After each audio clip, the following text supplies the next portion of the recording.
এবার সব লোক পায়খানা করতে লাইন দিল। নূহ আলাইহিস সালাম কয় আল্লাহ আল্লাহ ওরা কই যায়? আল্লাহ কয় তুমি যেই দেখো।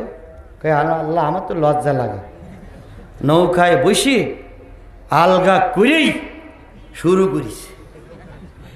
আল্লাহ আল্লাহ কয় নূহ, কয় আল্লাহ তুমি আমার নিয়ে কি করতে চাবে?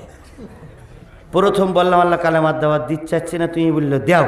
এরপরে বললো নৌকা বানালাম, আবার দেখি ওরা পায়খানা করতেছে।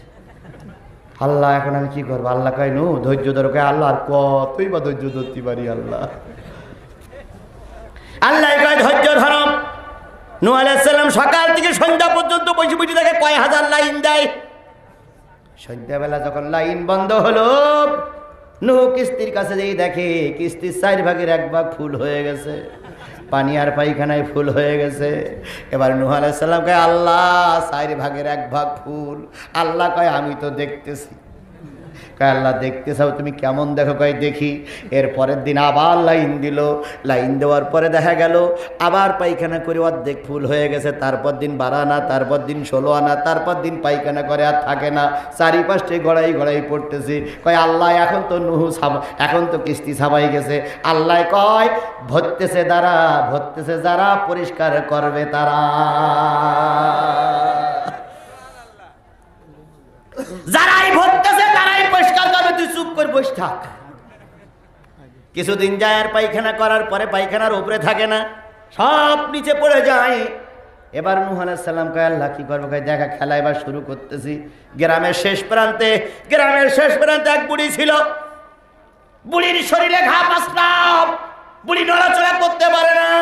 ওই বুড়ি সংবাদ পাইছে নূহুর কিস্তিতে পায়খানা করতে হবে, স্বর্গে যাওয়া যাবে।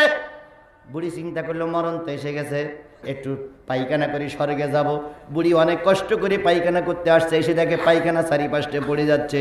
বুড়ি আস্তে করে কিস্তির পরে যেয়ে যখন শুরু করেছে, আল্লাহ পাক জিবরাইলকে বললেন জিবরিল কিস্তির একটু নাড়া দে। জিবরিল কিস্তি নাড়া দিল, বুড়ি কিস্তির ভিতরে পড়ে গেল। যতদূর পর্যন্ত গেল বুড়ি ওঠে আর পড়ে, বুড়ি জনমের খাওয়া খায়।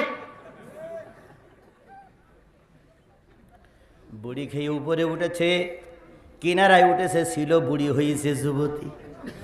শরীর স্বাস্থ্য ভালো হয়ে গেছে, গায়ের রং ভালো হয়ে গেছে, পরিষ্কার চেহারা হয়ে গেছে। বুড়ি বাড়ি যায়, জনগণ জিজ্ঞাসা করলে শরীর স্বাস্থ্য ভালো হলো কি করে?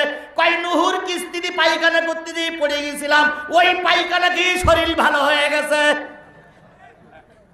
গবেষকরা যারা গবেষণা করে, যারা বুদ্ধিজীবী, তারা এক জায়গায় হয়ে বলে এটা হতে পারে।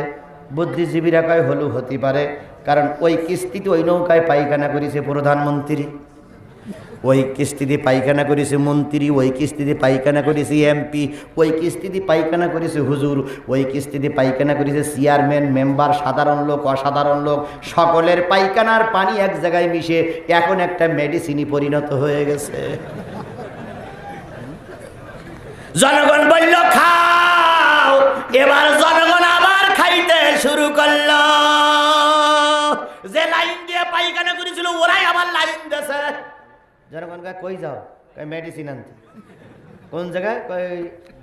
জঙ্গলের কি মরুভূমির পরে এক নৌকা আছে, নৌকায় মেডিসিন খায় রোগ ভালো হয়। এভাবে করতে করতে 15 দিনের ভিতরে নৌকা ক্লিয়ার, পরিষ্কার করে নিয়ে যায়, পানি দিয়ে ধুয়ে নিয়ে যায়, যেখানে যা ময়লা আবর্জনা ছিল কাঠি দিয়ে খুঁজে বাইর করে নিয়ে